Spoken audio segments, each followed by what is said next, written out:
Hello everybody and welcome to this tutorial. Today I will open up a chapter on how to stay anonymous. So there are several ways, several methods that you can use. First off, you've probably heard about these things. They are proxies. So you are just routing your connection through several different points, although this can be very slow depending on the speed of the proxies elsewhere.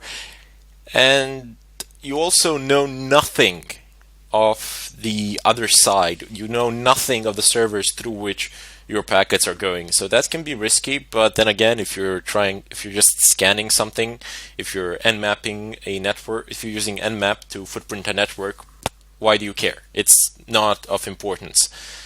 However, if you're using proxies to log in somewhere or pass credentials or something of a kind, that is potentially dangerous and you should not do that. I mean, it's quite literally, you shouldn't do it.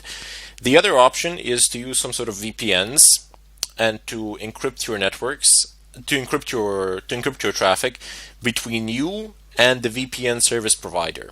Now, these things can be very fast depending on which one you have, so you can just pay for a service out there. I think a yearly subscription is like $100 and something bucks. A monthly subscription is like $10, something like that. You get a dedicated VPN static IP address, so you can do a lot of stuff, and they can be very fast. Furthermore, your traffic is encrypted, as I said, and the only way that somebody can figure out that you are doing something somewhere is if the VPN service provider actually relinquishes your information.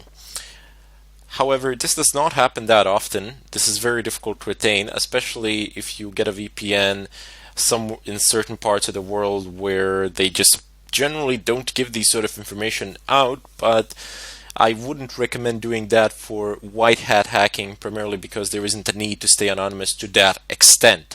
What we are going to be using VPNs and proxies mainly for, or what they are mainly used for in the world today, I would say anyway, this is just my personal opinion, is to bypass firewall settings or firewall limitations, should I say. So here's a real life example that people have been using quite often, that people are using pretty much on a daily basis. Netflix, for example, has a certain range of IP addresses from which it allows connections. So if you are elsewhere in the world and you do not belong to that IP address range, it will not allow you to view anything on the site. It will not allow you to see movies or something of a kind. However, if you use a proxy, a good one, or if you use a VPN, you will be able to access the site as though you were coming from the country which falls within the IP address range list. So that's just one of the common examples of what people are doing. Not exactly legal, but well, people have been doing it. It's not exactly harmful or something like that. You're not taking servers down or anything of a kind. But people have been using it in order to be able to watch Netflix from, I don't know, a cell phone when they're traveling or something like that.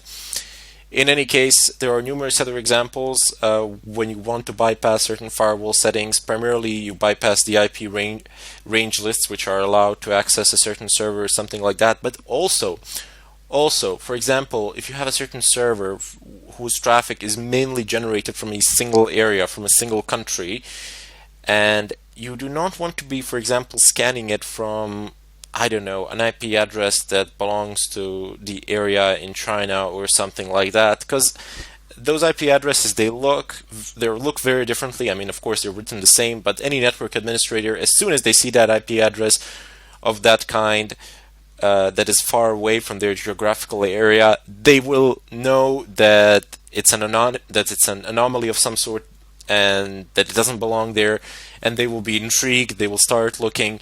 So that is not something you want happening to you. You want to be accessing the server from where all the other users are accessing it from, in order to hide yourself in the mass.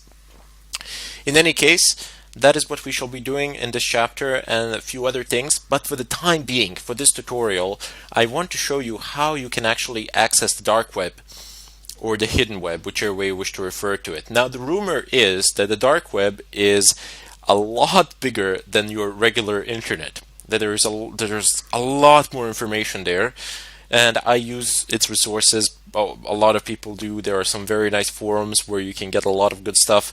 So I would definitely recommend trying it out, and you will, at some point of time, you will need it. For that, you will need to install a Tor browser, and with a Tor browser, you will be able to access Darknet. Now, it is not installed by default on Kali, and this is one of those rare occasions and rare situations where we will actually need a different user other than root in order to be able to do anything with Tor, in order to be able to start it. So first off, I'm going to go ahead and create a new user. So just open up your virtual machine. You see mine is already opened up here. I'm just changing the size so that you can see that it's a virtual machine, and I have my terminal up and running here. I can close it and reopen it. There you go. Just open up your regular terminal and type in the following. So first off, we need Tor. I will explain what Tor is in a moment, but you just type in apt-get space install Tor space -y and press enter. With this command that I am highlighting at the moment, Tor will install no problems on Kali as long as you have an active internet connection. It is not installing here because I already have it installed. The following fact, right? Yep, there we go. It says Tor is already the newest version. So it is already installed. It is the newest version. I have deliberately skipped all the verbose installation, the entire verbose installation mode, primarily because you're not going to see anything useful there at the moment, and it's going to waste quite a bit of time. So just type in this command. You will not be prompted for any questions because of the -y argument, and the installation will go through no problems. Let me just go ahead and clear the screen. Now the next thing that we need to do is actually create that user that I have been talking about. So just go ahead and type in the command add user. Just a keynote here. There is also a command user add. Do not use this command for the time being, primarily because I have discovered that it causes some unnecessary complications which tend to hinder us along the way.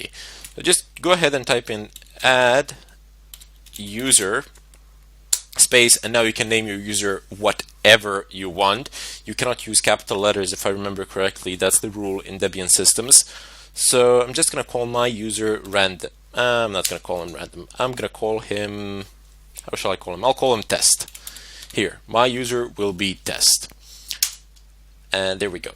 Now it says adding user test, adding new group test, adding new user test with group test. That's pretty much what has happened here. It has created a home directory for that user. It already exists. What do you know? I have created it previously, but I have deleted it just to make sure that there are no mistakes in this tutorial. But it doesn't matter. If it will say here that the home test directory has been created, and that you will be able to use it. You do need this folder primarily because we're going to be doing stuff there which you cannot do with root. Go ahead and type in your password here. It doesn't show anything when you type. That's the standard way of Unix passwords in order to prevent anybody from seeing the length of your password on the screen. Very nice. So press enter. Now you are prompted here for some username information, for some information in regards to that user, completely irrelevant for our purpose today. So we do not want to type in the full name, room number, work phone, home phone, other, don't care. Is this information correct? Sure, why not? Press enter, and there we go. We have just effectively created our new user test, to which we need to log, and then from there conduct our work. Now, a key thing to note here is that even though there is a way of configuring the Tor browser to run as root, it's not simple, but there is a way. Do not do that. I mean, do not. Primarily, it's not even a good idea to browse the internet as a root user.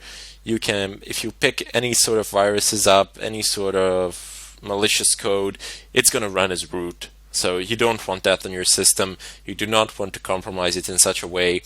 And generally on the machine that you are performing these attacks, like this virtual machine of Kali Linux, you don't really use it to browse the internet. For the sake of examples, I sometimes open the browser Firefox, basically Iceweasel, and do some stuff there just to show you the information. Or as you've seen now, I have downloaded from a very specific site. Actually, not now, but in a few moments you will. I will download from a very specific site a Tor browser. So just when you know exactly what you're doing and where you are getting it from, and when you have verification of the source, then you should use it as root, or you can use it as root, but otherwise do not browse the internet as a root user. That's a bad idea. However, we will only use this user, well, maybe not only, but mainly for our Tor browser. Otherwise, we will be using the root user primarily, because you can't do pretty much anything in Kali without the root user. All the tools more or less require these sort of root permissions, as they do tend to access network related things. Anyway, I will cut the tutorial here, and I'll see you in the second part of it.